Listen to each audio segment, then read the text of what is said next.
L'Union européenne et les États-Unis préparent un accord de libre-échange, le TAFTA, censé booster l'économie à travers l'harmonisation des normes. Mais la question demeure, ce qui est bon pour les grandes entreprises, l'est-il aussi pour les citoyens ? Presque tous les conseillers consultés par les négociateurs représentent les intérêts de grands groupes. Les décisions prises auront des conséquences considérables. Une bonne raison de garder les négociateurs à l'œil. L'inconvénient, c'est que les négociations se déroulent à huis clos. On fait mieux comme démocratie. Quels sont les enjeux ?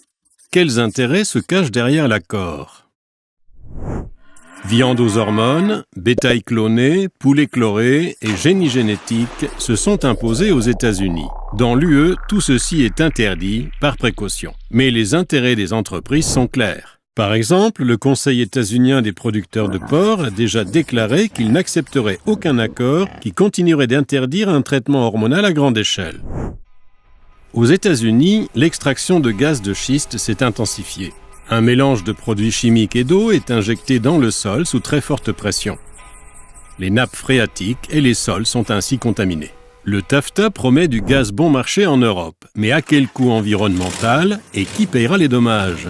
La fracturation hydraulique est condamnée par les écologistes à travers le monde. En 2010, suite à la crise financière, les États-Unis ont encadré l'activité bancaire en régulant les filiales étrangères de leurs banques. Et ça énerve vraiment le secteur bancaire US. À présent, l'Union européenne devient un nouvel allié avec ses lois moins contraignantes. La régulation des banques est de nouveau en jeu et les quelques acquis sont menacés des deux côtés de l'Atlantique. Aux États-Unis, le droit du travail et le droit syndical sont plus faibles qu'en Europe. Élections professionnelles et droit de mener des négociations collectives n'existent pas ou sont bafoués. Avec l'ouverture de nouveaux marchés à la concurrence, certains acquis sociaux pourraient être menacés. Le règlement des différends dits investisseurs-États représente aussi une menace sérieuse. Si la réglementation d'un État va à l'encontre des bénéfices d'une entreprise, celle-ci pourra l'attaquer pour obtenir un dédommagement, et ce, aux frais des contribuables. Et des plaintes de ce genre sont à prévoir dès lors que les bénéfices attendus sont affectés par des lois environnementales, un salaire minimum, une hausse d'impôts ou encore l'interdiction de certains produits.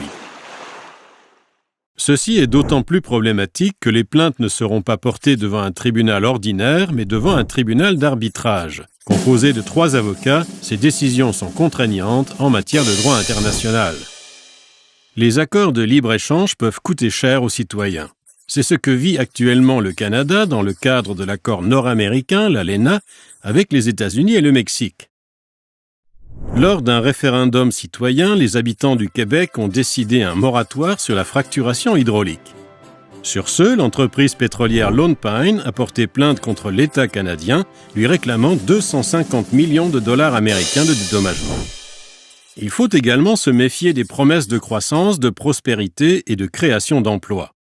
Les experts estiment que l'ALENA a détruit 700 000 emplois aux États-Unis et que la pauvreté a nettement augmenté dans le sud du Mexique.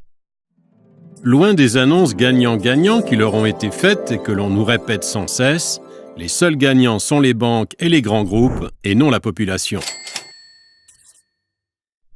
Nous pouvons encore agir, tous et toutes ensemble, empêchons le TAFTA.